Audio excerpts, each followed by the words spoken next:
All right, good evening, ladies and gentlemen. My name is Mike Little. I'm the mayor for the District of North Vancouver, so the pleasure falls to me to welcome you all here to our regular meeting of council for Monday, May 10th at 7 o'clock. This meeting is being held virtually.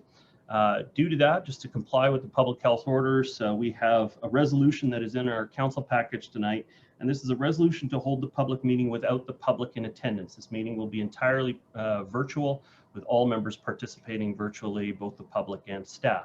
Is a member of council willing to move that motion? Moved by Councillor Beck, seconded by Councillor Curran. Call the question on the motion. All in favor? Contrary minded? Motion carries. Mr. Clerk, I'm just going to do a double check here. I haven't seen a quorum of council fully on. I see Councillor Bond was connected, but just didn't have his camera on. Yeah, Your Worship, I did count a quorum. Back, Bond, Curran, and yourself. We were anticipating Councillor Mary had expressed regrets and not able to participate. Was Councillor Forbes going to be joining us? You're correct on Councillor Mary, unable to attend the regular meeting. We are expecting Councillor Forbes, but we do have a quorum to proceed. Thank you. So then the next question, Council, is the adoption of agenda. What I propose is that we just make one minor amendment, which is to have the youth awards at the front end of the meeting before public input. Somebody be willing to move that as the agenda? Moved by Councillor Curran, second by Councillor Hanson. Call the question on the motion. All in favor? Contrary minded? Motion carries and the agenda is adopted. All right, at this time, I'm going to call on, I guess, Ms. Atwood. Is it Ariel that's going to be taking over? Or do you want me to make my opening comments at this point? Thank you very much, Mayor Little. Yes, that would be appreciated. And Erica Branson will be guiding the presentation this evening. Okay, I have some notes here, Eric. Is that what you want me to get to first? Okay, good. Yeah. Awesome.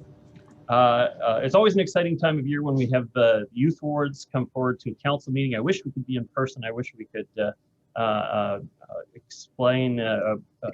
convey our gratitude and appreciation in person. Unfortunately, we have to do this remotely, but we'll do our best to still make it recognize your contribution. So I would like to welcome everyone to the 2021 Youth Awards portion of tonight's meeting. This is an occasion we always look forward to during Youth Week. Traditionally, it is a special opportunity for us to bring our young people together into District Hall to enjoy a small ceremony and to celebrate their successes and contributions to the community. However, due to the current restrictions of the provincial health order, we're hosting our ceremony remotely this year, and we look forward to a time when we can bring everyone together again in the near future. I'm pleased to hand the floor over to Ms. Erica Branson for the presentation of the 2021 Youth Awards. Ms. Branson. Thank you, Mayor Little. I'm just going to share my screen here.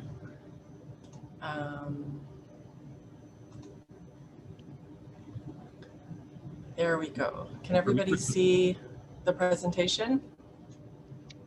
Yes, and members of council, we have a number of attendees that are a part of the meeting. They can see the meeting, but so there will be the award recipients will be participating in the meeting.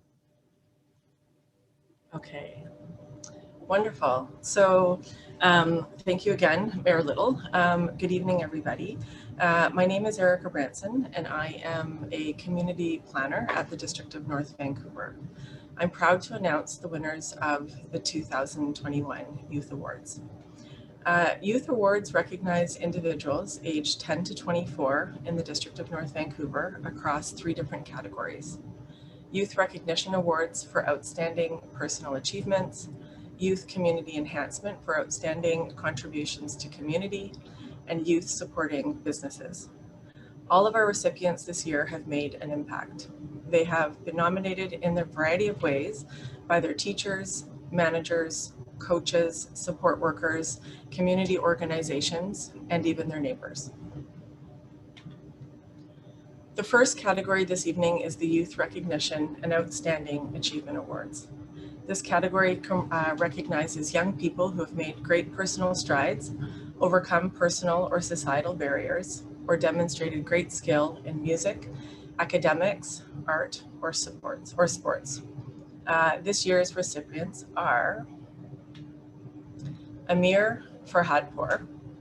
Amir is being recognized for his personal accomplishments in piano, and his modeling career, as well as his volunteer experience as a Let's Talk Shop youth consultant, as well as a calculus tutor.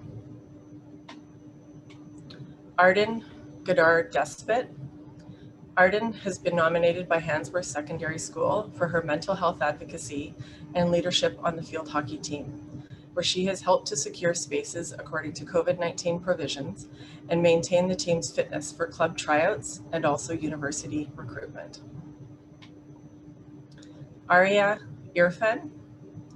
Arya has been nominated by his instructors for his accomplishments in both piano and in mathematics. Aubrey Dory Havens. Aubrey is an elite basketball player who has been nominated by his coaches for his personal talent and performance, as well as his leadership on the team, helping other players improve their skills and become the best basketball players that they can be in turn. Camille Ford. Camille has been nominated by Mountainside Secondary School for overcoming personal obstacles to achieve her academic goals. Described as a lifelong learner, Camille will graduate with honors this year and plans to study nursing. Emily Duffy. Emily is being recognized for her resilience, continuing to work towards her goals while overcoming some personal challenges. She has taken on many adult responsibilities as a teen and has been complimented for her strength in pushing forward and never giving up. Freya Hackshaw. Freya is an advocate for the environment, gender equality, anti-racism, and the LGBTQ+ community. She was nominated by École Ross Road Elementary for inspiring and organizing others to help protect people and the environment. Graham Best. Graham is student council president at Handsworth Secondary School and a member of the Youth Justice Lab, which educates students on the justice system, decolonization, and Indigenous justice. Graham has been nominated by Handsworth Secondary for their ambition, resiliency, and overcoming personal obstacles to achieve their goals. Haley Nickel.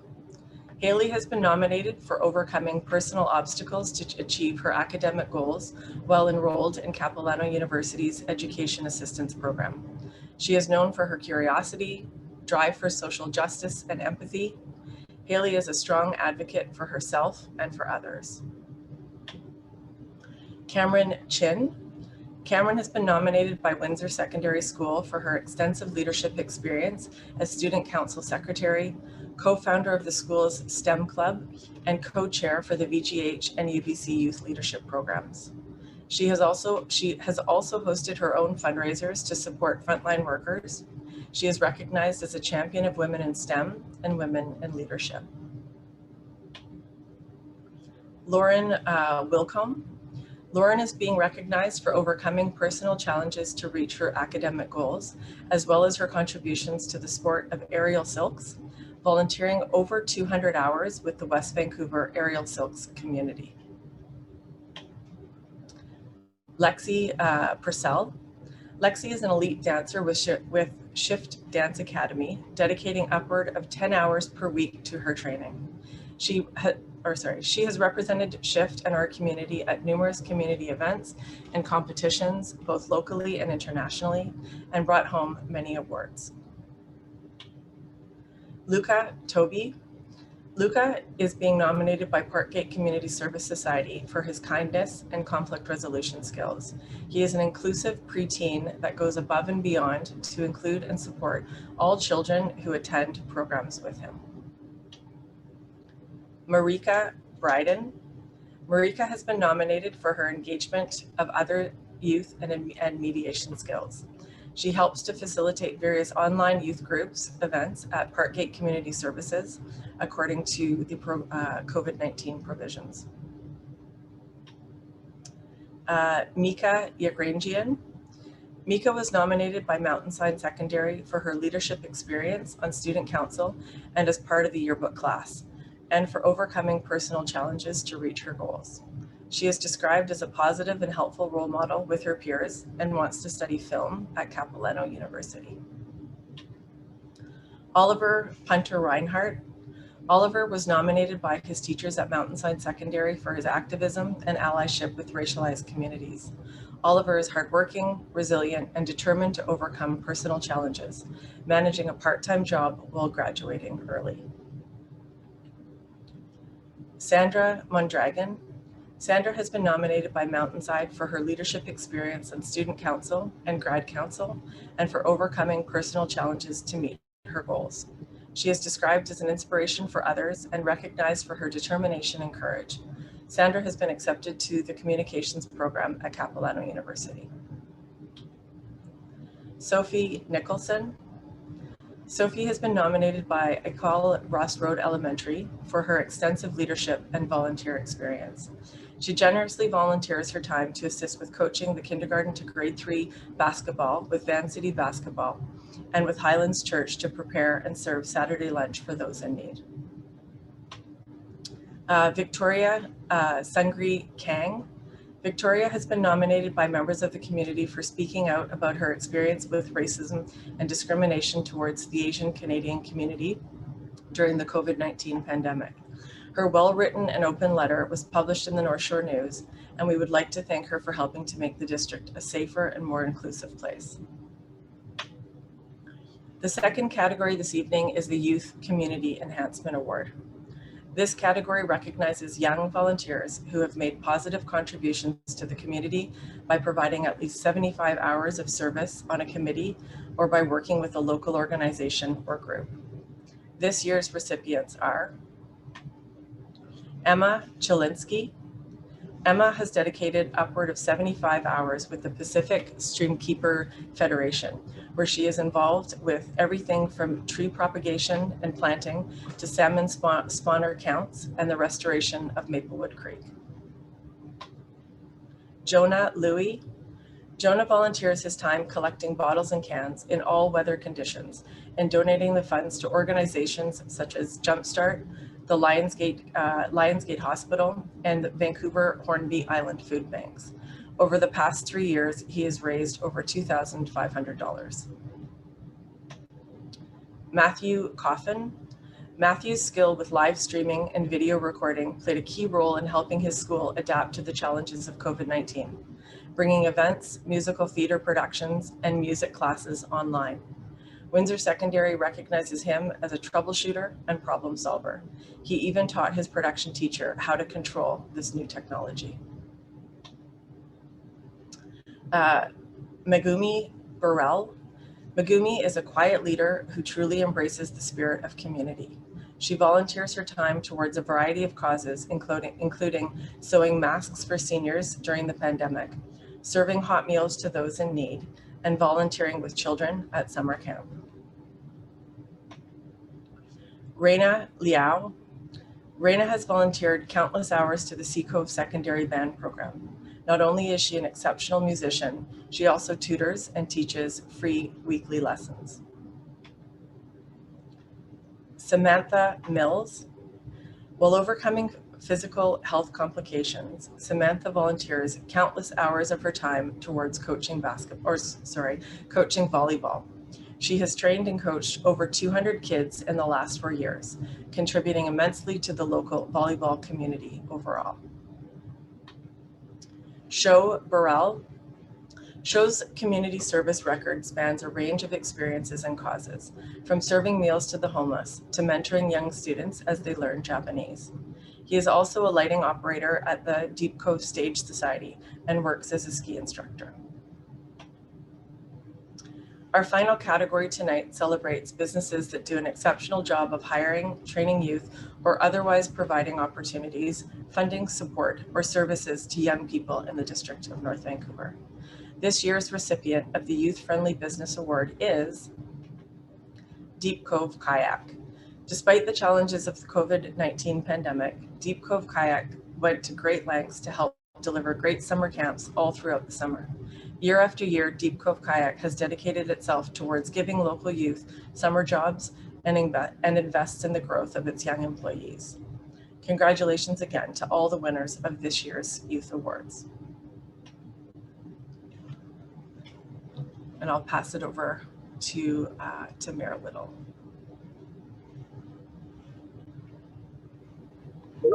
That's fantastic. And I did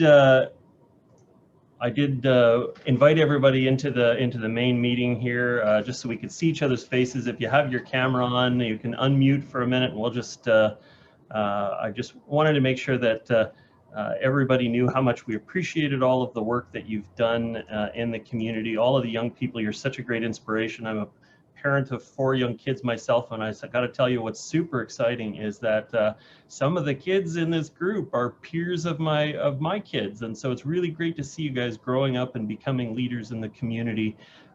It's very exciting for all of us. So great to see all of your faces here, and just wanted to express on behalf of the council how much we appreciate it. So thank you, Eric Branson, for putting all of this together. We want to thank all of the nominators for giving this opportunity to these extraordinary young people in our community. You are all wonderful representatives of the district, and your contributions truly make this community a great place to live. This officially concludes the Youth Awards ceremony, and we will now continue on with the rest of tonight's council meeting. But you are absolutely welcome to stick around and listen to our final reading of our financial plan tonight. That's all going to be exciting stuff for you. But I did just want to again express on behalf of the whole council, thank you all so much for all that you do in the community. You make us all so very proud. So thank you for participating. Yes, you can unmute for that. Thanks, everyone. All right. So we're gonna return to the regular agenda. So council, I will just before we go back to public input, just to put a little time here, we do have 2 sets of minutes that were circulated to the council, and I would like to just ask any members of council have any errors or omissions from the 2 sets of minutes as presented. Okay, hearing none, will someone move adoption of the agenda? So moved. Moved by Councillor Back, second by Councillor Curran. Call the question on the motion. All those in favor? Contrary minded? Motion is carried. Okay. And now we're going to go to public input. And I'm sorry to the staff. I didn't know how else to bring everyone in, so I just went one by one and moved them all over from attendees to panelists. So now I'm afraid I've left our staff with a hodgepodge of people that should be in as panelists and who should be in as attendees. But I appreciate if you could go over the list and make sure people are in the right spot. We have no speakers to agenda items. Oh, sorry, we have, yes. No speakers to agenda items, and the only speakers to a non-agenda item, which is Hazen Colbert. And I saw Mr. Colbert here. Make sure that Mr. Colbert is promoted to, oh, I don't see him at the moment.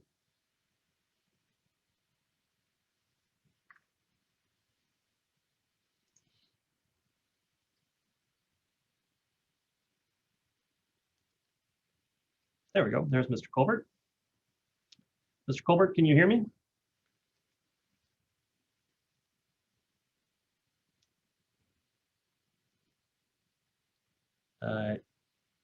Hazen Colbert, I can see you on the list. Can you hear me? Something here. Can you hear me now? Now I can. There you are. Yeah. Yeah. So there was a whole bunch of background noise and various things going on. Could I take a quick, if I could, Mike? I know my time has started, but I'm going to be very short. Could I take a quick, how many members of a council are on right now? Do we have quorum? Yes, we do. Could I ask Councillor Hanson to please leave the meeting? Nope, that's not your discretion. Good. That's fine. So that means I'm allowed to speak as in any way I want with respect to Councillor Hanson. Councillor Hanson, could you please look into with regards, Mr. Colbert, just before you start your comments, I haven't started your time. Yeah. Again, the opportunity to come and address council is not a statutory right. It's something that we try to make an opportunity available for the public to participate in our meetings, but we do sort of expect that it'll be a respectful exchange. Yeah, and Mike, I want to make this very clear. I actually have no intention of even mentioning Councillor Hanson in my comments. I just don't want to see him. And the problem I've got is he's in my face right now.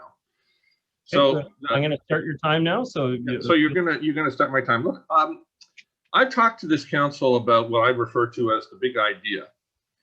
If I've not talked about it, I've actually submitted it via email. And today I received some really wonderful information about how Denmark, the city of Copenhagen, has actually built both an above ground bridge and at the same time a below ground tunnel linking it with another country. And I looked at the project and I thought, this is wonderful. Why can't we do this in the District of North Vancouver to create what I will refer to as the third narrows connection, where we would have a bridge coming from Burnaby, a bridge that starts at Burnaby and then proceeds toward the District of North Vancouver. And then there's an artificial island built, okay, off of, say, Kate's Park, an artificial island. And at that point, people go underneath the Saywell-Tooth lands. Therefore, they have no say, absolutely none, in the creation of this conduit that links Canada, the legitimate country of Canada, from Burnaby to the District of North Vancouver. I thought, this is a wonderful project in which, if we could do something like this, we could eliminate all the whining and the complaining of all the natives. And so I would like to send this.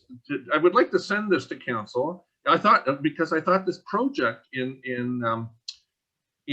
Europe, it's a wonderful way to get around all the naysayers and all the people that have their hands up and contribute nothing to the country and nothing to the project.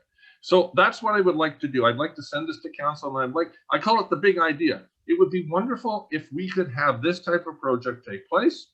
I'm going to send it to council. And with all due respect, Councillor Hanson, could you just look up from whatever you're doing right now? Hanson, can you complete your remarks, please? Yeah, thank you. I'm done. Thank you very much. And I will just say that, we obviously respect feedback from all people in our community and people who don't even necessarily live in the community. So just because somebody raises a criticism of something, it doesn't necessarily mean that they're whining. It may still be very valuable feedback in many ways. So just to say that, we do value public input. Okay. That is the last speaker that I have signed up this evening, and just double checking, we don't have anybody signed up to speak at the agenda item, and so that is the end of public input. And so at this time, we're going to carry on with the evening's agenda, which is to move to, well, we're recognizing that there are release of closed meeting decisions. Those are outlined in the package. And then moving on to reports from Councillor Staff 8, which is the RCMP annual report. At this time, I'd like to welcome Superintendent Bayan. Welcome. Thank you, Your Worship. Thank you, councillors, and thank you to the CAO and all the district staff tonight. I think I'm going to just change the topic. It's not so much the annual report, however, it's a introduction to the councillors that are not on the policing committee, Your Worship, and to city staff or district staff on our strategic plan. As you all know, this is my last meeting to have an opportunity to speak with all of you, and it's been a tremendous opportunity to serve this community. Behind me is Inspector Andy Leclerc, who will be in the acting position upon my departure until the district, the city, and the RCMP strike up a board for a new OIC. I won't take much of your time here. I'm going to transition over to the strategic plan just to inform council on the direction that your RCMP have taken and some of the initiatives and some of the challenges given the pandemic, and then highlight one particular initiative that speaks to the mental health of our community, especially given the pandemic and the current situation within our communities. I'm going to just share my screen if that's okay, Your Worship. Let's see if this works for me.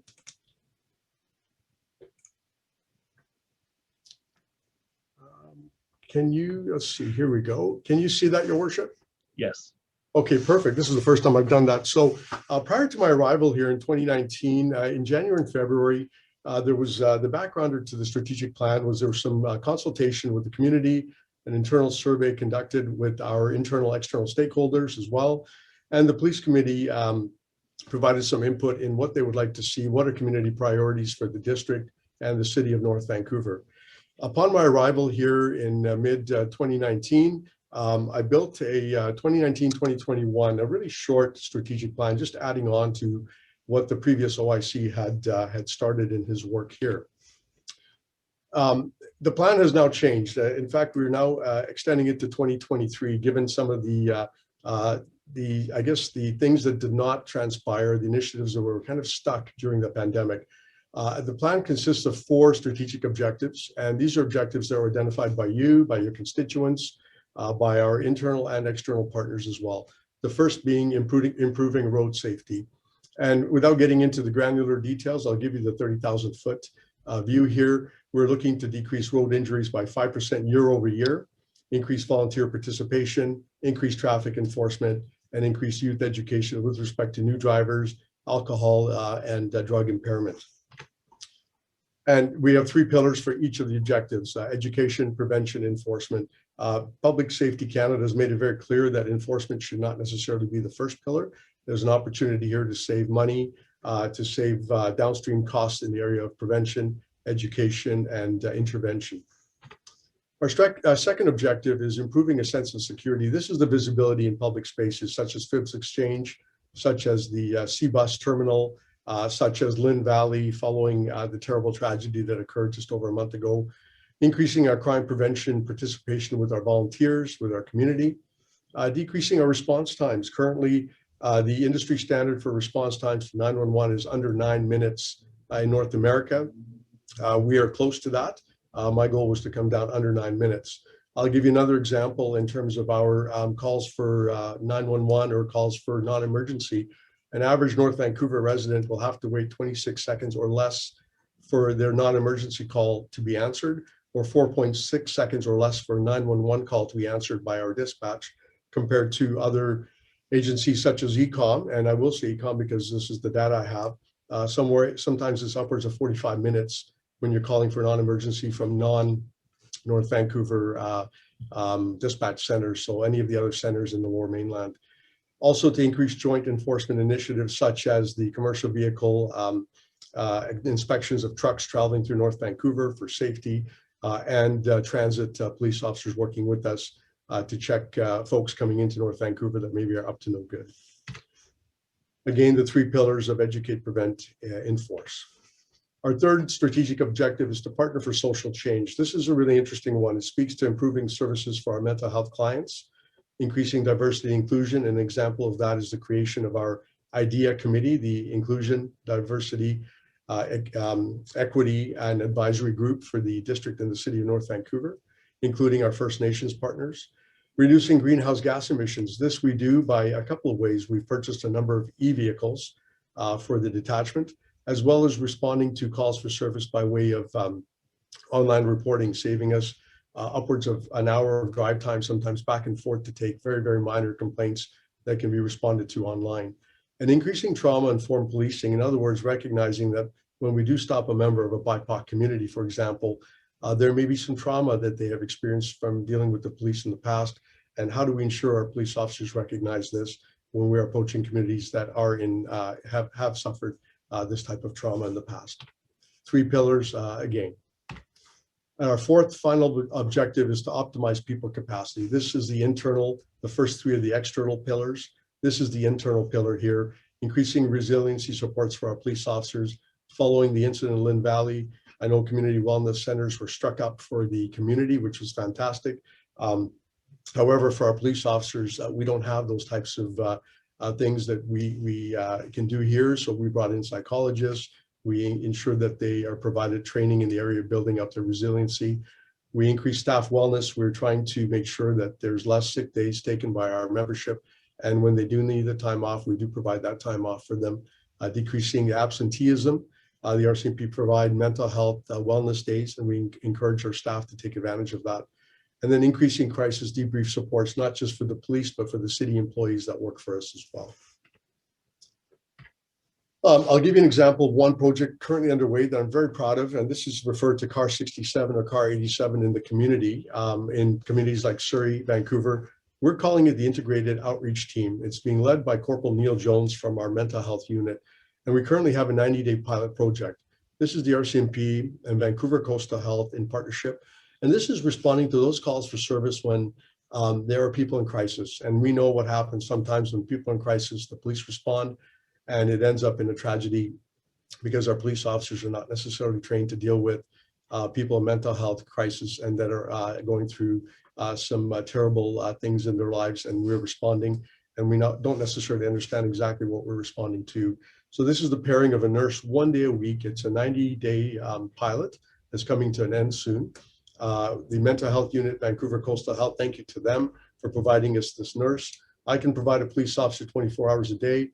I can't get a nurse 24 hours a day, 7 days a week. And this is one of our challenges, but we thought we would try it out 1 day a week and see where we get to. And this car responds to calls of people in crisis. On average in North Vancouver, the district and the city, we attend to 1,200 specific mental health calls. So not calls of a homeless person sleeping on a park bench that has mental health as a sub issue, but actually the calls coming to us are someone in crisis.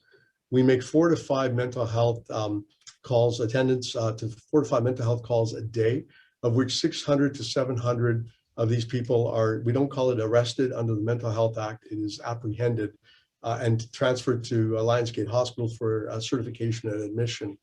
Each of these calls takes a police officer between 2 to 4 hours to attend, to resolve, and to clear the hospital. And most times we need 2 police officers to be present with the person in crisis for their safety and for ours.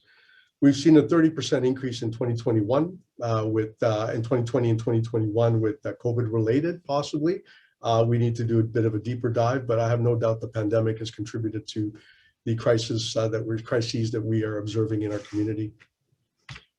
This team works on Tuesdays, 9 a.m. to 4 p.m. This has been identified as one of our times where most clients need help from the hospital, from the police with mental health crises. This team conducts community assessments, some outreach, and they're averaging 3 to 5 clients on a shift. That doesn't sound like a lot, but this is only 30 to 50% of those that need help from the police on an average 24-hour period. From these 3 to 5 clients that they're coming in contact with, they are providing full wraparound services and trying to mitigate the certification of these folks in our hospital, reducing the time that we're using hospital services and providing these people some supports at home with their family. And that to me is very important, the wraparound at home where a person is comfortable with their family around them, that can provide them the needs and the supports that they need, that they require. Currently, we would like to extend this, and these are our expected results, and we will provide you a final report at the end of the pilot, just demonstrating the successes, the areas of gaps. We'd like to move this to 3 to 5, starting with 3 days a week, 9 a.m. to 4 p.m. We would expect to be dealing with 12 to 15 clients a week. And West Vancouver Police Department have indicated an interest in this model.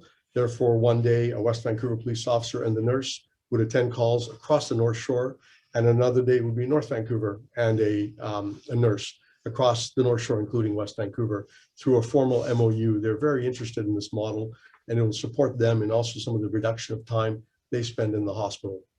We would expect a 30 to 50% reduction in RCMP resource use. In 2019, our police officers spent close to 2,000 hours dealing with hospital wait times and transporting mentally ill people to the hospital for assessment. I'd like to see that cut by 50% for sure. 2,000 hours is the cost of 1 police officer on the street per year. We would also expect a decrease in overall community impact by these folks being in the community, such as some of the things that we've seen recently in the news and that have happened in our community here in North Vancouver and elsewhere, and a decrease in individual impact with respect to trauma. Those are some of the things that we would expect from this model being implemented to the next level. I'll just end in saying that the strategic plan that was one initiative I just described, but the strategic plan that we put together for our community is one that is not as agile as I'd like it to be. Appreciating organizations across sectors worldwide are moving from a static plan towards an agile planning methodology. 2020 highlighted the need for our detachment to shift from a triennial planning process to something that's a little bit more dynamic with a planning cadence, so quarterly planning cadence to it, and I'll explain that briefly here. Our pandemic, 2019 with the 2020 with the pandemic, demonstrated that we observed a great deal of mental health and substance abuse issues in the community. The Black Lives Matter, BIPOC issues with respect to diversity and inclusion altered what citizens in the community need and expect from us. We had to put on hold several strategic initiatives in the 2019-2021 plan because of social distancing, because of the pandemic, because of some of the things that the public health order suggested we don't involve ourselves with. Our 2019-2021 original strategic plan is now going to be extended to 2023. I want a chance to still implement a number of these things that we've just described to you. I didn't have a chance to do that as robustly as I would have liked to in 2020 and 2021 so far. I'd like to adopt an agile planning cadence that will allow us to hold a focus on our objectives and pivot our strategic initiatives based on the context. Again, with the pandemic, an example there is we moved to online reporting, but that was not part of my original strategic plan. So what I propose is that we move from a traditional strategic lockdown plan to a more agile plan. In other words, the previous plan focused on having a strategic plan that was professionally designed, and having is in quotes, to focus on using a strategic plan as opposed to just having it. A set and forget plan is what most traditional organizations use, including policing, with strategic initiatives that do not necessarily deliver results or lose relevance. I'm looking to move towards a shorter action planning cycle, at least quarterly, involving our frontline to drive results and respond to changes in context. And that is the direction this next plan will move towards. So we've extended the plan to 2023, and we will be looking at quarterly sprint planning for each of our objectives. What's changing? What does the community need today? You know, with George Floyd, there was a shift in a tectonic shift in how we approached a number of issues within our community and what their needs were. What are our results so far, and what's the data telling us where our demand, our community demand, is increasing, and what can we accomplish for the next sprint, the next 3 months? And I'd like to take this through Q1, Q2, Q3, and at Q4 we would do a year-end retrospective analysis. How much value have we captured in terms of policing outcomes for our community so far, and where do we want to be 1 year from now? So this is the direction we're taking our plan. I wanted to share this with you. I haven't had a chance to really share our plan with you formally like this. I know you're aware of it, you've seen it. Not much is changing other than we're going to be a little bit more agile, a little bit more nimble, and a little bit more focused on our community needs on a quarterly basis. I will be getting reports monthly, or the new OIC will, on metrics, and we'd be happy to share that with the policing committee through the chair, your worship, and with the two councils and the Indigenous communities that we serve. I'll end by saying thank you for all your support. I will take any questions you may have, your worship, but you know, through your worship, your council has been excellent in supporting me, my team. My family's watching right now as well. I'm very proud of them. They've supported me through the last 2 years working for you, and it's been an absolute pleasure. And I will just turn this off here and take any questions that you may have. Thank you, Superintendent Vianney. And I know that we have another opportunity to share comments about your time with the district coming up. I think it's next week as well. But since we have some special guests on the line, including your family members, I did just want to make some comments about what it's been like working with you over the last almost 2 years. It'll be 2 years in the summer. It's been great. You've always been available to assist. You've always provided good information. And I think what I find most special about your time in the district is how quickly you've pivoted the organization to be focused on community and making sure that members of the public feel welcome and feel heard.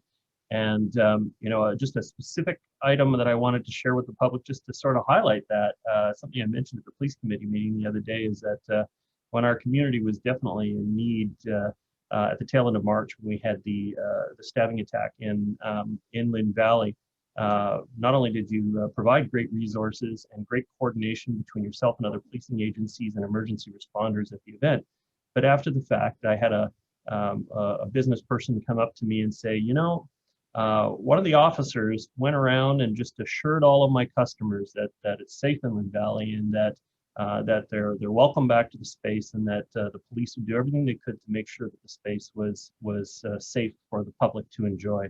And you just went around and assured everybody while they were having their coffees and going about their day. And that business owner came up and found out that you were the superintendent, and they called me just to say how much they appreciated that extra step you took to show that the community is so important. And so I just wanted to say publicly how much I appreciate that instinct that you go out and actively engage the public in such a positive way. And I just want to encourage you to carry that forward into your new position as the Chief of Chiefs, I guess, as the district command position that you've taken up. I just want to encourage you in that and look forward to working with you at that next level. But I did want to express our appreciation on behalf of the whole council here today. So thank you, Superintendent Bayan. Councillor Curran.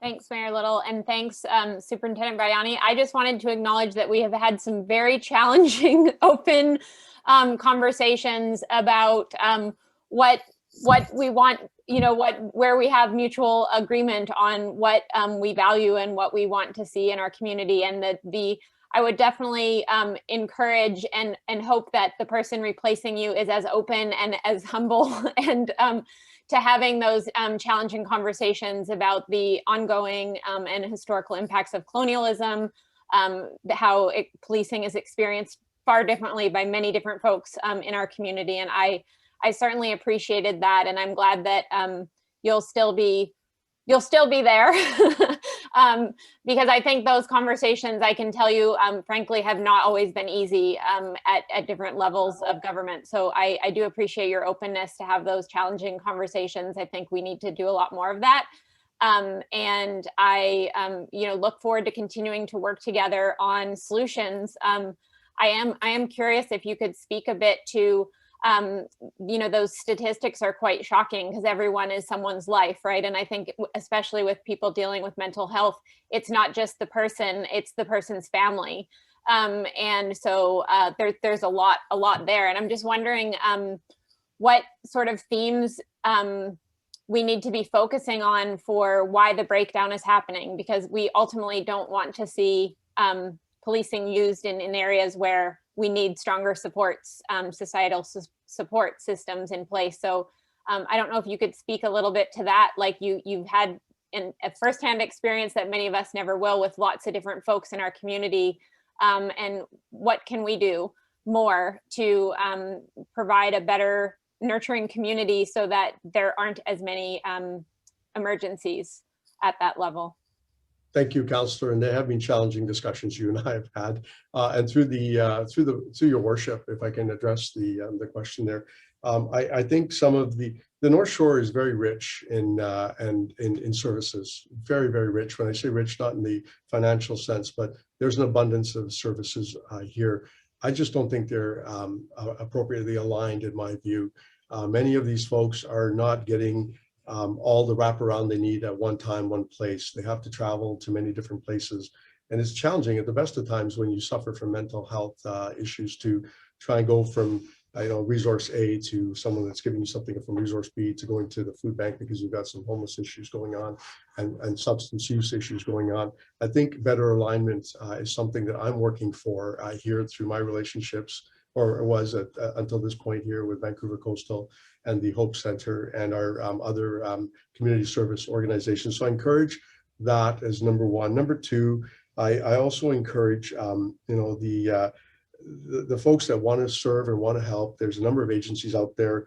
They don't go about it alone, that they partner up. So this integrated outreach team is through the Vancouver Coastal Health. And I'm really hoping that through the push of the two mayors and some of our elected officials I've been in touch with recently at the provincial level, that there'll be a push to have Vancouver Coastal Health try and support us more. And I know it's all about resources, but not to go at it alone. Let's sit at the same table and go at it together. There is opportunities there. And it's quite clear in the Premier Horgan's mandate letter to the Public Safety Minister is that he asked the Public Safety Minister clearly identify leaders that are willing to align these organizations. And the police generally do that.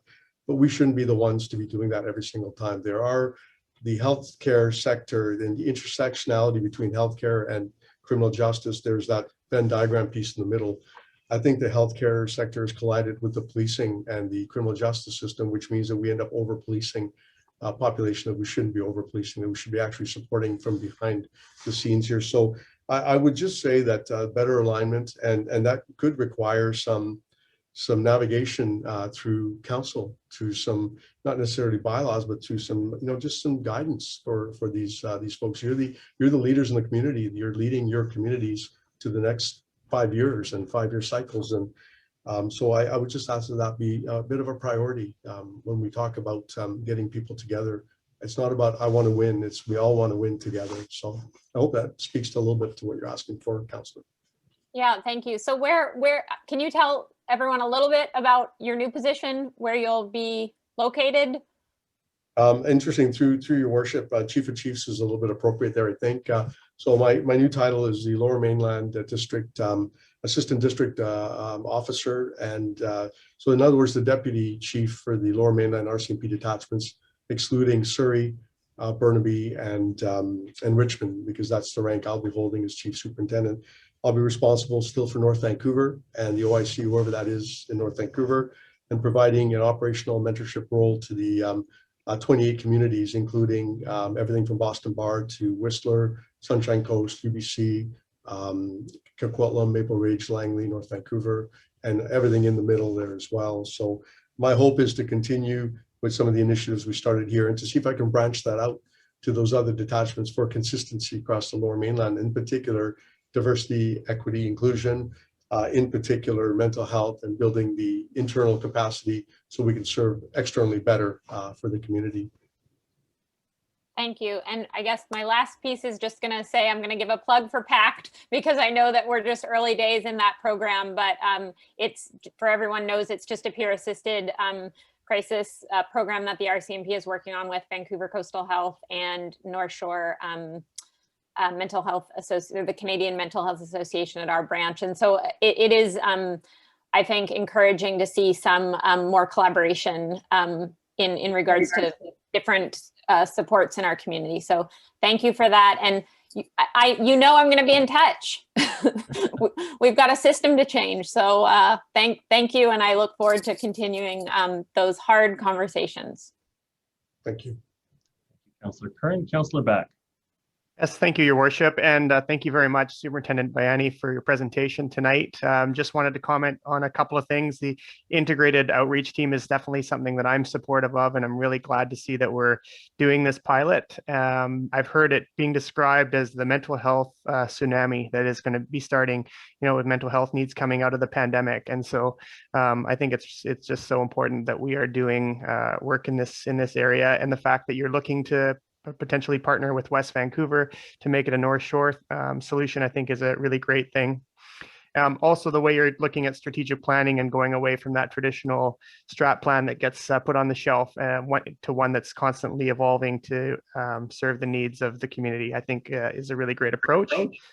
But I, just like my colleagues, wanted to take an opportunity to thank you for your service over the last couple of years. I noticed a real change in tone when you took over as the OIC. Your level of communication with all of us was just outstanding. Anytime I reached out to you, I got a response right away. You welcomed the community to the detachment in all sorts of different ways, and I think that is something that I really hope continues. And just most recently with your leadership around the Lynn Valley tragedy, it was just really, really appreciated the way you handled the whole situation there. And while we are really losing a great leader in our community, I'm glad that we're going to continue to be one of those 28 communities that you oversee. So thank you so much for your service, and I just wish you all the very best in your next chapter. Thank you, Councillor. Thank you, Councillor. Councillor Hanson. Yes, thank you very much, Superintendent Bayani, for that presentation. It was very interesting. I, of course, sat with you for the last 2.5 years on the policing committee. And in that role, as we worked together, I certainly became well aware of your concern and professionalism and diligence in the role that you adopted.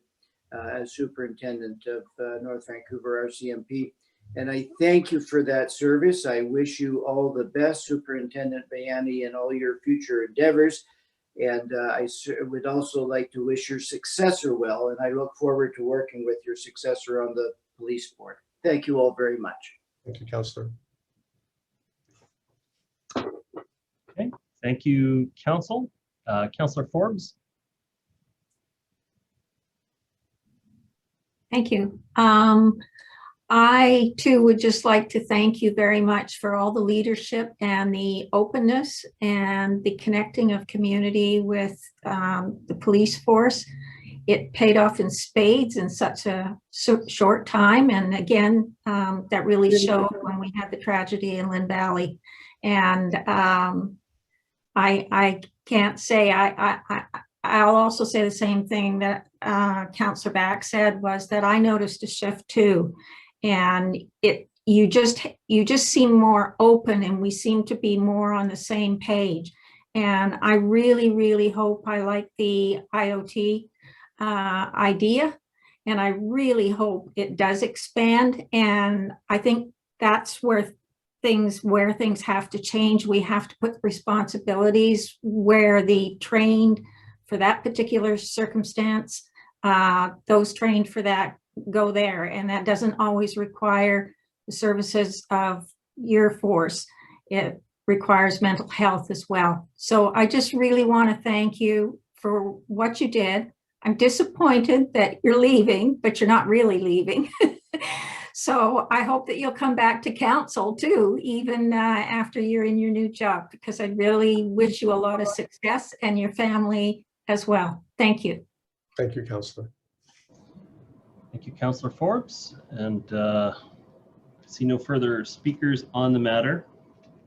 I think it would be appropriate to move receipt of the annual report from Superintendent Bayani. So I have Councillors Hanson, seconded by Councillor Forbes. I'll call the question on that motion. All those in favor? Contrary minded? Motion is carried. Once again, on behalf of the Council of the District of North Vancouver, thank you so much for your service. We look forward to working with you at this new level and an opportunity, and look forward to working with Inspector Leclerc over the next bit as we work to find new leadership for the RCMP. So looking forward to work with you, Inspector. I'm looking forward to it too, Your Worship, and obviously I've got big shoes to fill there in the interim, and I hope to meet your expectations and continuing on with the level that Superintendent Bayani has been given you. Fantastic. Look forward to working with you. Thank you. Thank you, Your Worship. Thank you, everyone. Have a good night, councillors. Thank you. Okay, Council. Moving on to, I guess the next item that we have is up for adoption. This is the tax rates bylaw. Bylaw 8503, the 2021 tax rates bylaw. This item is returned from second and third and is up for adoption. Will someone move adoption? So moved. Councillor Back, is there a seconder on the motion? Second by Councillor Hanson. Call the question on the matter. All those in favor? Contrary minded? Motion carries. Okay, the next item that we have is the audited financial statements. This is the 2020 audited financial statements. Do we have a comment from staff? Mr. Wardell's on the call. There you go. Through your worship, yes, before you are two sets of audited financial statements, the District of North Vancouver's and the North Vancouver Recreation Commission's. It is through my office as the Chief Financial Officer of the Rec Commission that this council approves those sets of financial statements. The Finance and Audit Committee has reviewed these statements and discussed them with both KPMG and staff.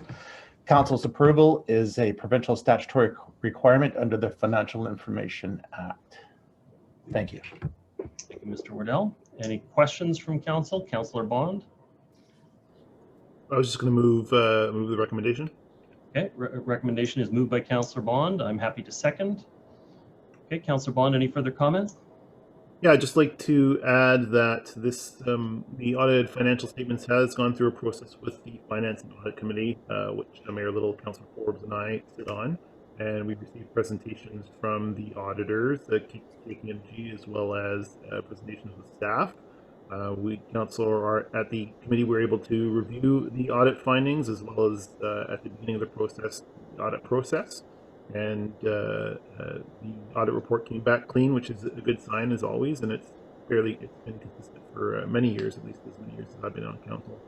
One of the things I think in 2020, obviously, the municipality was undergoing impacts of COVID and all the impacts that it had on our revenue and expenses across the board. And I think there's a really positive story to tell on how our staff, and I'll say specifically our staff at the Rec Commission and library, were able to respond to all the events that happened over the year of 2020. Basically, those two, and recreation in particular, had enormous impacts to their revenue because of all of the restrictions due to COVID, especially in the early times when the pandemic was starting. And the ability of that staff to pivot the organization, to change the service models in response to the changing conditions was, I would say, pretty extraordinary. And that I remember hearing at the beginning of the pandemic a lot of municipalities or municipal leaders crying out in alarm about the potential impacts, financial impacts of COVID on municipal finances. And I think that these financial statements actually show that in the District of North Vancouver, we were able to weather that storm and adjust very well comparative to what was expected. So one other thing I would like to point out is not everyone can read financial statements. They're not necessarily the most intelligible, even for many of us counselors. It does sometimes take a bit of an accounting background to understand all of the different rules and regulations and presentation details. So what I really appreciate in the report, and staff were able to do this on a quick turnaround from the Finance and Audit Committee, is a bit of a comparison between the budget and the actual numbers with some detailed notes about when variances were seen compared to the budget, why those variances were there. So there's a really good explanation in this report for those who like to dig into the financial details and who might have questions on why something might be in the budget and be so different in the actual numbers. Those are all explained in the report. So just my appreciation to staff for turning that around quickly and providing a little bit more understanding and readability in the report, based on just compared to just the tables and the spreadsheets that are included in the formal financial submission. So appreciation to staff for that. Thank you, Councillor Bond. Any other questions from council?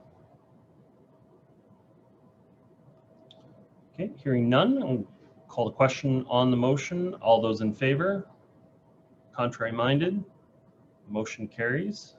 And again, thank you so much to our staff at Recreation Commission for the difficult job they had to do to keep that organization on track during COVID, and also express appreciation to Jazz and the team of auditors that brought this information forward. We do appreciate it. The next item that we have is the SOFI, which is the filing under Financial Information Act 2020 Statement of Financial Information. Mr. Wardell.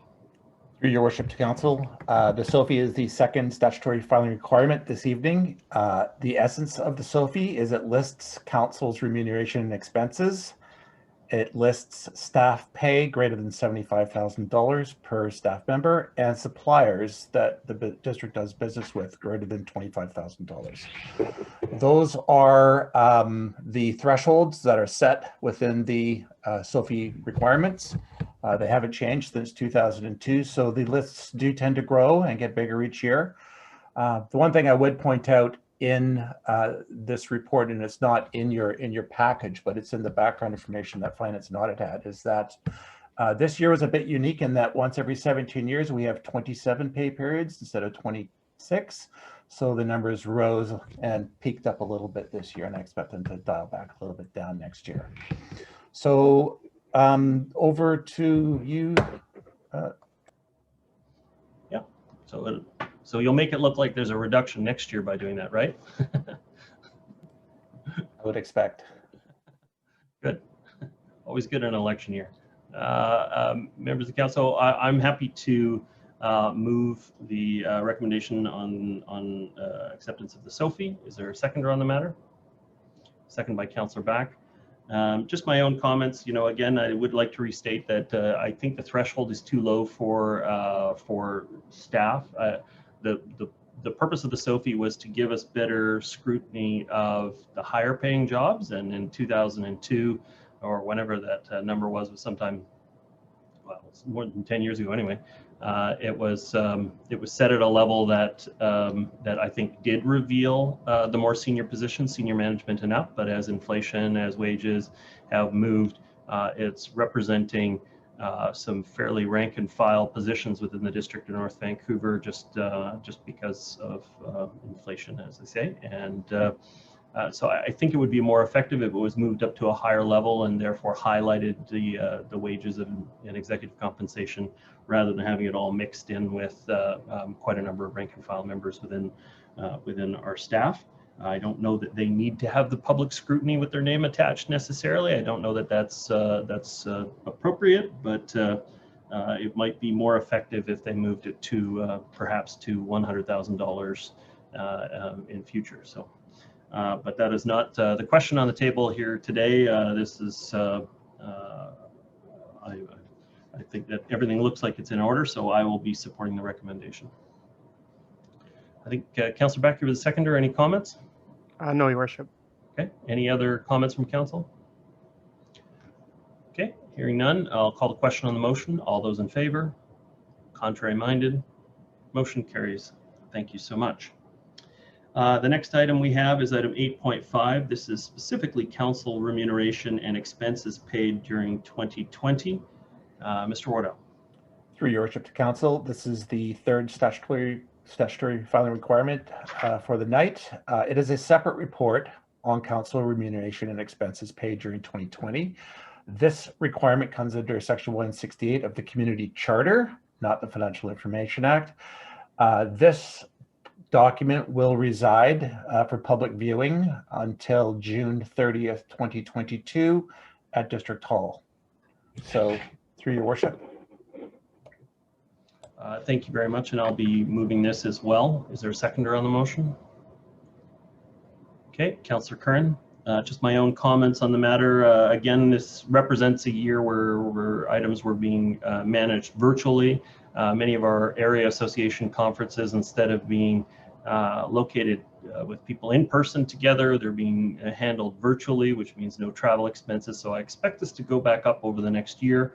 But again, I think it's still a fairly modest expense compared to even historic years. I think that the expenses that council goes through haven't gone up anywhere near the rate that other matters have. So I also just want to point out there again for councillors, if there are educational opportunities or opportunities that you think a conference comes up that is something that you think would be beneficial to your decision-making process and better serving the community, then you are always welcome to propose it. And either some things are explicitly already within our policies, and other matters may have to be referred to finance and audit, but as far as I'm concerned, there's definitely a benefit back to the municipality for both being a representative of the district at these organizations, but also learn about what they have to say and bring it back to the council table for decision making. So, so as we get into a more conventional year,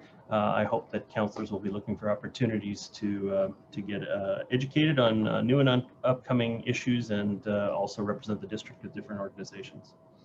Councillor Curran. Yeah, I'm just happy to second it and just add that I hope that some of the events actually will remain online. I think it's shown us that we don't need to be traveling all over the expense and the carbon pollution, etc.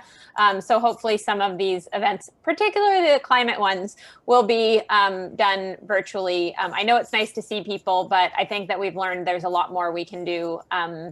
There's a lot we can do without traveling. And so hopefully some of that will continue, but happy to second the motion. Thank you so much. Any other members of council wishing to comment? Okay, hearing none, I'll call the question on the motion. All those in favor?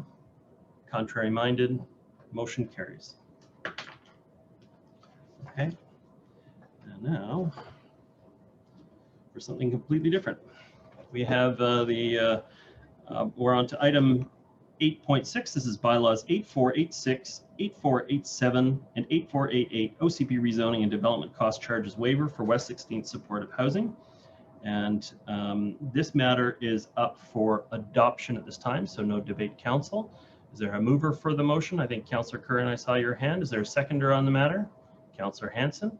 Okay, no discussion on adoption, so I'll call the question. All those in favor? Contrary minded? Motion carries. That's a unanimous decision. Mr. Clerk, just want to verify that that's what you saw. That's correct, Your Worship, yes. Thank you very much. Next item is the update to guidelines for wireless telecommunications facilities. This is item 8.7. And on this matter, I see Mr. Hartford. Mr. Hartford, will you be making some opening comments? Your Worship, I do have a brief introduction for Council, if that's helpful. Welcome.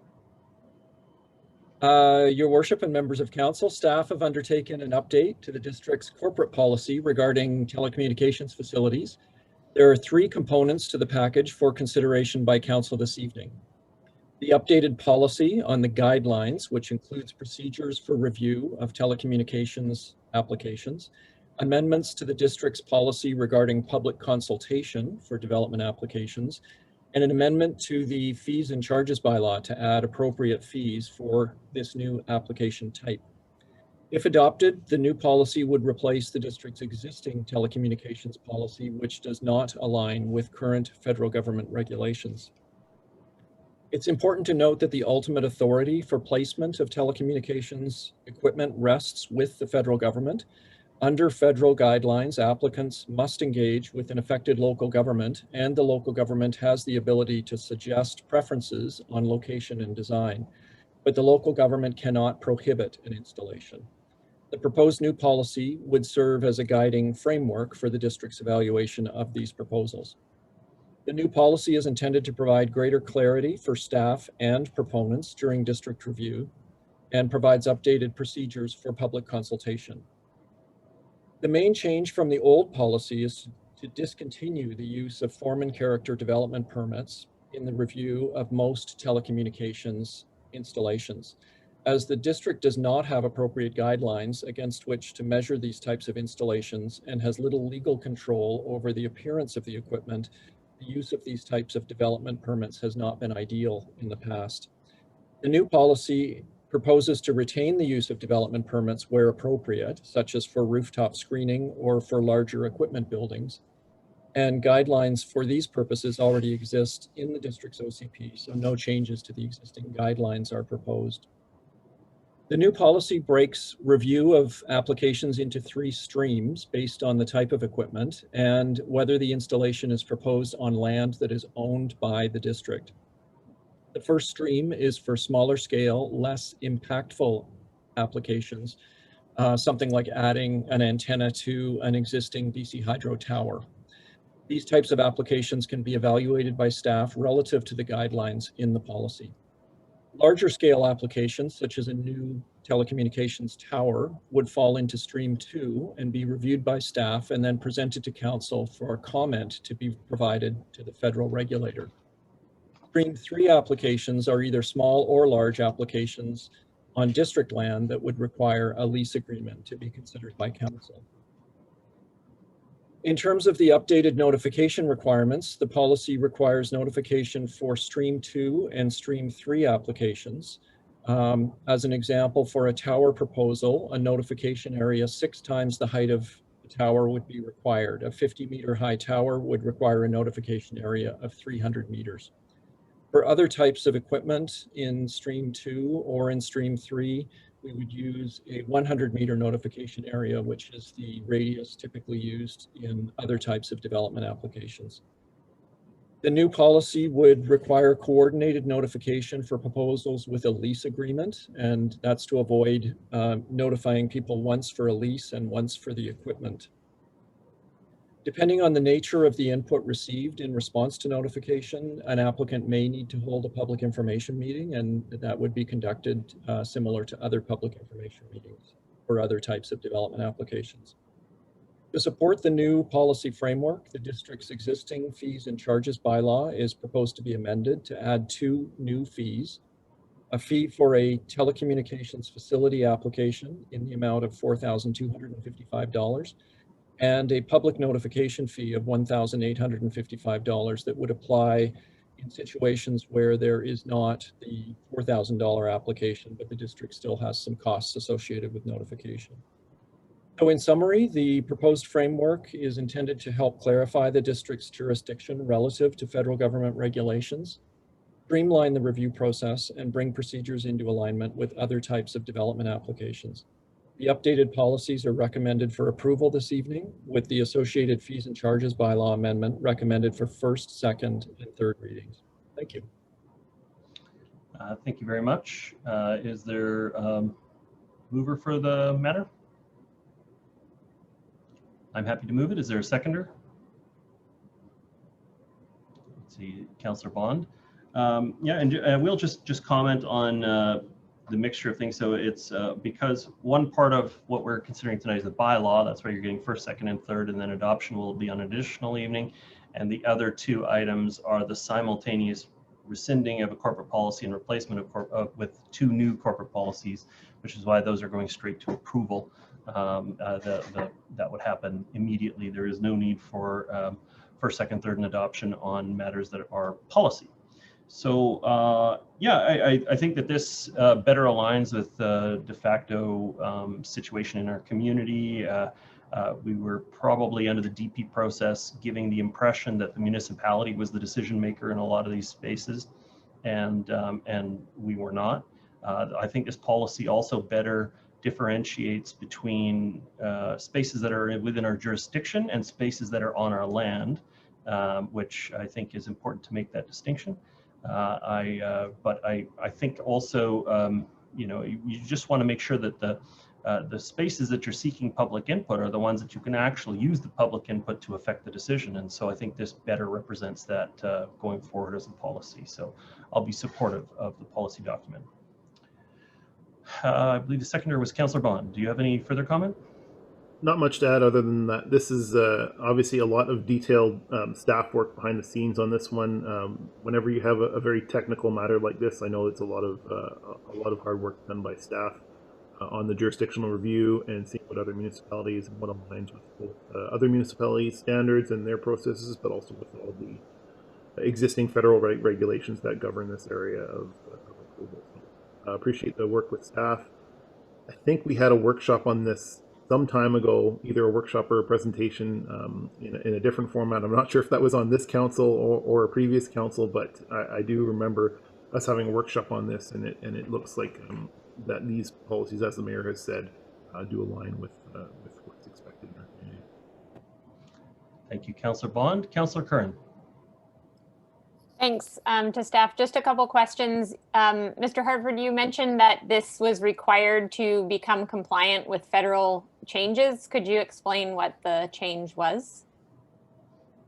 Well, there's been a number of changes since the original, sorry, through your worship to Councillor Curran, there's been a number of changes since the district's original telecommunications policy was adopted. The main change is that the federal government retains the jurisdiction over licensing telecommunications equipment. And as the mayor had noted, we were essentially using our form and character development permit guidelines for this quasi-regulatory role, which was not appropriate. Okay, thanks. And just a question about generally the value, this is a separate piece, but the licensing that we may be compensated by a telecommunications provider annually, is that also being reviewed? The amount of compensation that the district receives for potentially leasing land, for example? Mr. Hartford. Your worship, Councillor Curran, I'll pass that over to Mr. Milburn. Okay, Mr. Milburn. Your worship, that's reviewed on a case-by-case basis. We provide advice through to council on a regular basis. Those are typically closed meeting conversations given land negotiations. are typically closed matters, but we deal with land valuation on a case-by-case basis, as it is based on market rates, and those fluctuate over time. Thank you, Worship. Yeah, and if they weren't putting it on our property, they'd be putting it on a market property and paying that rate, similar rate to that as well. Yeah, I think that that's probably the important message, is that municipalities actually have very little control over telecommunications because it's a federal jurisdiction. So I think that that's something that maybe isn't well understood. So I think that's an important clarification. And yeah, I'll just say that do we know approximately like what the value of what having telecommunications devices on district property, what the annual revenue is? And if not, we can. Your Worship, I don't have that figure on me at the moment. I'd say it's somewhat variable as these facilities come up and come down over time and get added to over time, but it is a matter that we can report to council separately. Okay, yeah, it'll just be something that'll be interesting to see. And I'm curious how this is going to evolve over time. Like, are there going to be more? Are they going to get smaller? You know, what's going to happen with these devices over time? Because they definitely are potentially going to change and free up space that is otherwise being occupied. So thanks for the, yeah, that this was probably a lot of work for staff. So thank you for that.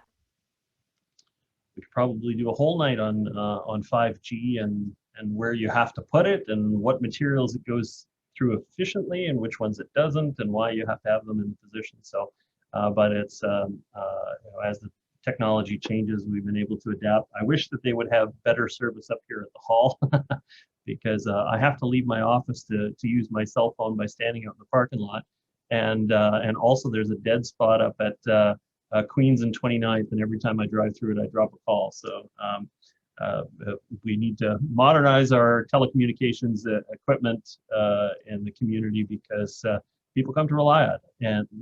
And I know that we also have a great partnership with North Shore Rescue in the community. We have a lot of people recreating in our hills, and it's critically important to improve the infrastructure for public safety purpose, both in town and around town in our recreation spaces as well. So, so I hope this gives better clarity on the installation of new facilities in our community. I see no further speakers from council, so I'm going to call the question on the motion. All those in favor? Contrary minded? Motion carries. Thank you very much. Next up, we have item 8.8. This is the Community Emergency Preparedness Fund. 2021 Emergency Operations Centers and Training Grant. And I believe I have Emily Dickin on the call. Ms. Dickin, did you have any comments on the matter? And first, is this your first time speaking to council? Good evening, Your Worship and members of council. No, this is my second time. I had just a bit of, I had a bit of an introduction in my first week that I started, but this is definitely my first meeting bringing a motion forward. Emily came to the district in December, I believe, and is the director of our North Shore Emergency Management Group. So welcome. Thank you. And so, sorry, did you want me to just kind of present a bit of the summary and the recommendation for the motion? Just quick comments on it. We're typically fairly supportive of grant applications, but it would be good to get sort of the general idea about the applicability of the grant. Great. So just a really brief update. So at North Shore Emergency Management, we've applied to the Union of BC municipalities on behalf of the EOC grant, really to look at technical upgrades. A lot of our equipment requires an update both from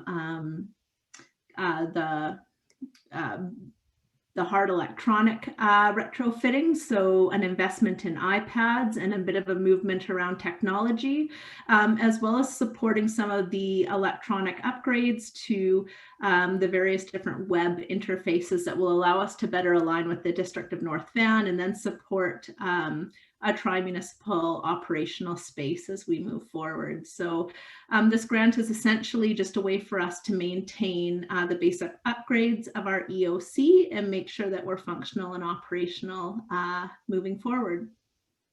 Great. Thank you. Is a motion from council? Councillor I'll Back. move the recommendation, Your Worship. Thank you. Councillor Bond, will you be seconding?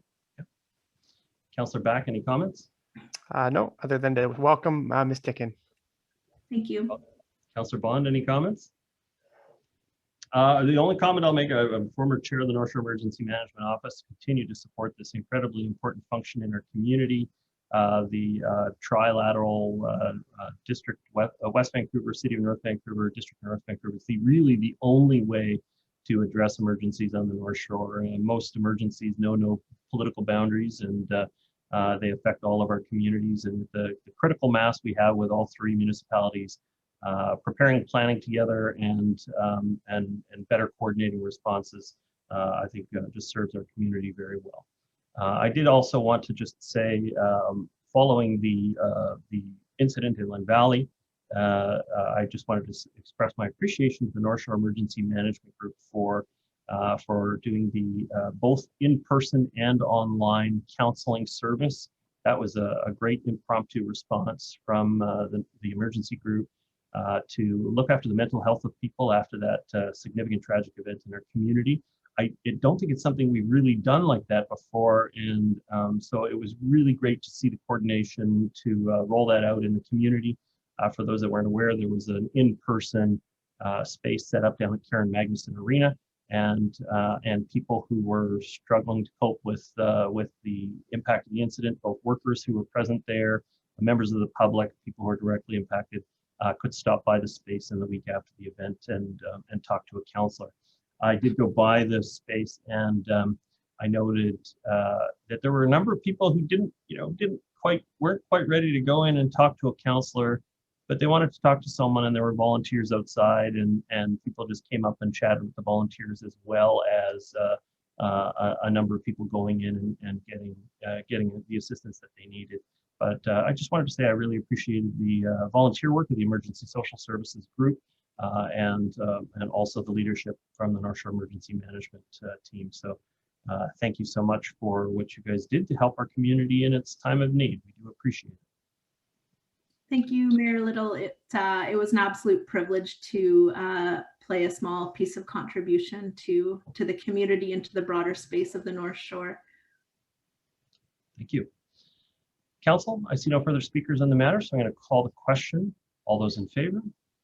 Contrary minded? Motion carries. Thank you so much for your presentation today. Thank you. Council, the next item we have is item 8.9. This is bylaws 8470 and 8485. This is the pigeon regulation bylaw and amendment to bylaw notice enforcement bylaw. And this matter is coming up for adoption. Your Worship, Yes.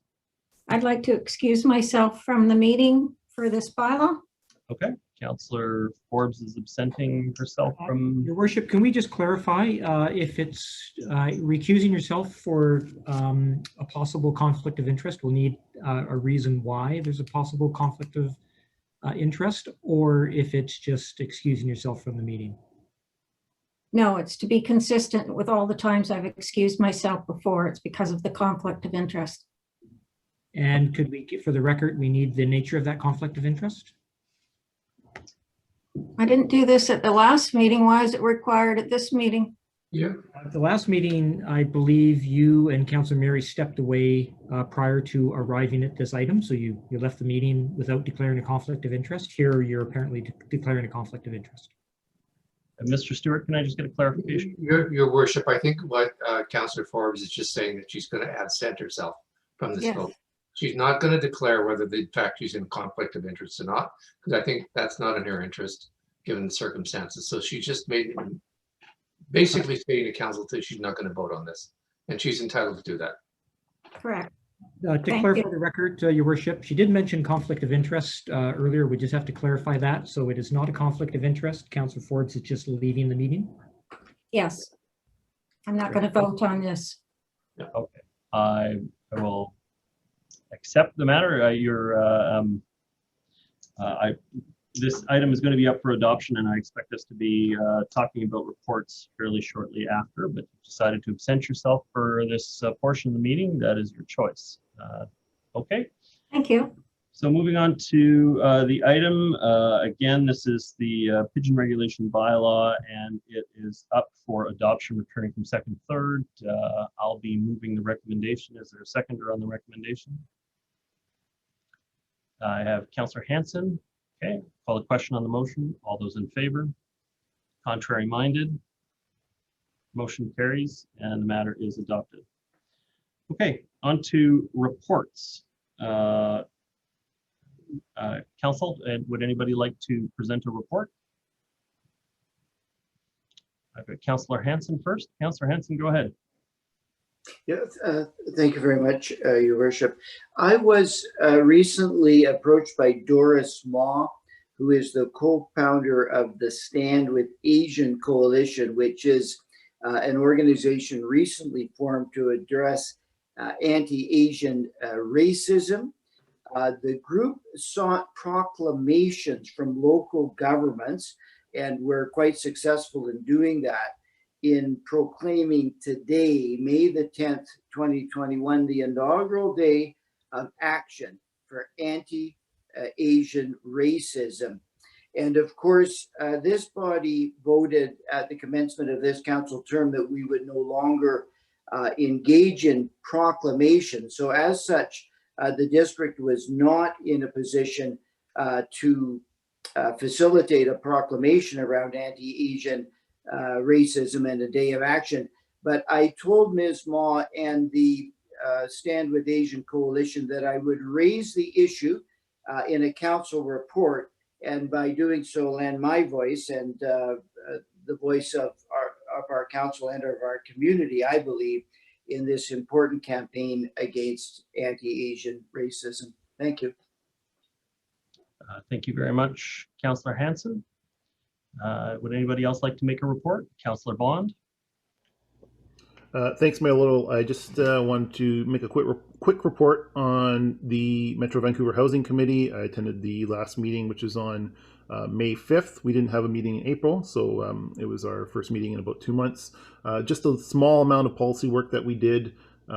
We received some new updates from Metro Vancouver staff about project estimates on capital projects, and it's very interesting to see over time the different impacts as you could say as a developer or as a developer of housing, the impacts of time of municipal processes on the cost of housing, even as a nonprofit developer. So there's some interesting work there. As well as an update to how Metro Vancouver Housing Corporation partners with other nonprofits to deliver, more inclusive models of housing to support people with different needs in the community. So a light bit of policy work, but important nonetheless. Great, thank you very much. Next up, I have Councillor Back. Thank you, Your Worship. Just a quick update that I had a Manova meeting last Thursday, and lots of excitement still as we get closer to the grand opening of our new museum in North Vancouver. It looks as though the grand opening weekend will be in mid-September, but there will be it'll be a phased opening. So there will be certainly an opportunity for us as council to go through and tour the new facility.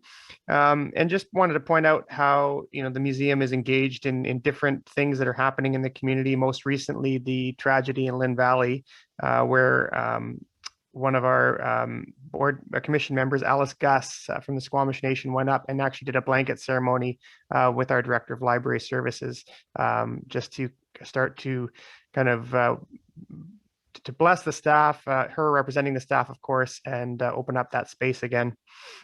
And on the fundraising front, they're at 96% of the fundraising goal for the new museum, the goal being 1.5 million. So they're just over $1.4 million raised at this point. So lots of good things happening there.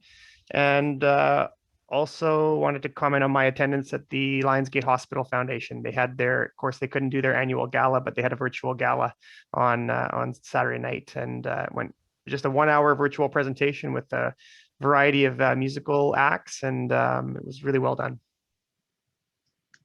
Thank you very much, Councillor Back. Councillor Curran. Oh, Thanks. sorry.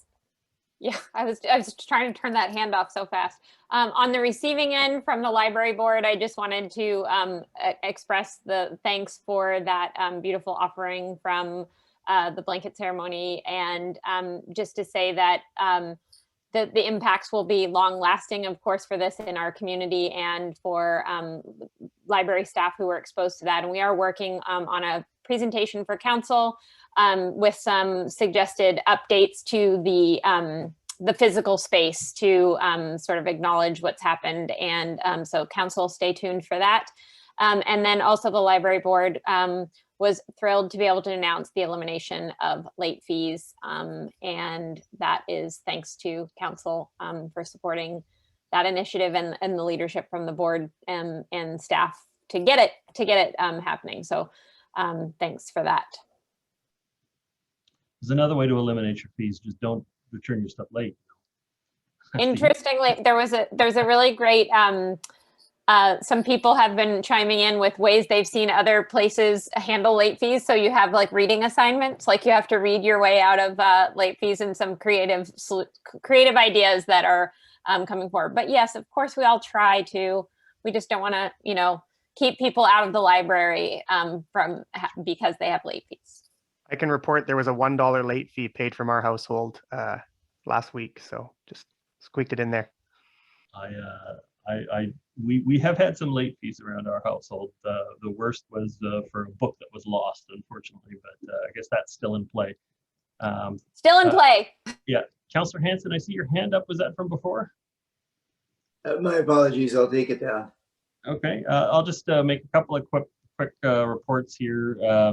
One, we've done some promotional materials for the e-bike program. This is Lime, I believe, is the company that has the vehicles. And so I did a little promo with the Lime electric bike up at Lynn Valley, and we'll see some of the materials come out over the next bit. We also last week had Mount Seymour Town Hall focused on the Day Pass program at Mount Seymour.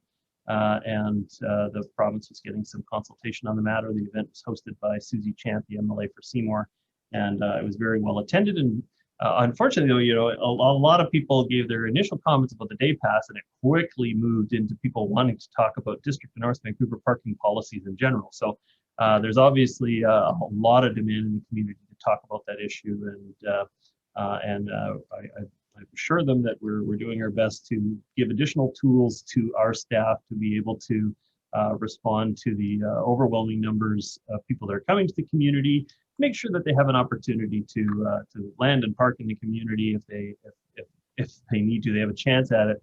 But at the same time, also respecting local residences and their need to be able to get safely around their neighborhood. But it definitely became the focus of the meeting as the evening went on. Mr. Stewart, did that draw your attention? It did, Your Worship. We are coming back to council with a discussion on the transportation policy, and that will include resident-only parking, just the general policies. There's a lot more pressure. There's a lot more interest. We're trying to balancing those interests. So we will be coming to council before the summer break with a discussion on that particular issue. Yeah, I would say, I first elected in 05, and so I would say going back to 05, I've never seen this much interest in our parking policies. So it's definitely something where there's pressure in the community. Another event that we had the Council of Councils on Saturday. This was Metro Vancouver takes an opportunity to invite all of the councillors, mayors, and Treaty First Nations to participate in basically a department by department update on all of their operations, and North Shore projects obviously were a key part of that, as we have a lot going on with the North Shore wastewater treatment plant in particular, and also we have the Capilano Cleveland Dam with the water sources, the two big reservoirs on the North Shore, and so we were featured quite handily in that update. But it's an important opportunity for Metro Vancouver to get feedback from the councillors, mayors, and First Nations communities that are not actually on the specific committees or on the board. Just an opportunity to give a general update. So it's something that's important to Metro's operations. Councillor Bond. Just to add on to what you were saying about councils, I thought the other interesting District North Vancouver specific update was the warning system to do with the Capilano Reservoir and how Metro Vancouver is piloting a project there with an audible and text or SMS based warning system in response to the again the tragedy and the loss of life that happened earlier. So that's something that I think Metro Vancouver is obviously leading the communications on, but that's something that we're going to see coming up rather soon. Yeah, and we want to make sure that Metro Vancouver understands how critically important it is to tie in our emergency services into that at the earliest possible moment. It's not just about communicating with the people along the river corridor, but it's also about making sure that good information is going to our first responders. And I can assure you that is top of mind for us when we talk to Metro about the matter. But yes, okay, Council, I don't have any further reports. I don't see any others. So we've completed the business of the meeting. So if somebody will propose adjournment, I've got Councillor back. I will accept adjournment. Thank you all so much for your participation tonight and for the members of the public that that stuck with us through the meeting. We do appreciate it. Have yourselves a fantastic evening. And just a reminder that we don't have a meeting on the May long weekend. And so there's a bit of we have a workshop next week, but there's a bit of a break until the next regular meeting of council, which is not until May 31st, I want to say. So have yourselves a great break. Thank you. We're all done so early. Should we just hang out or? Good night, everyone. Jim's gone. No. Have a great night. Fine. Bye. Good night, everyone. Bye.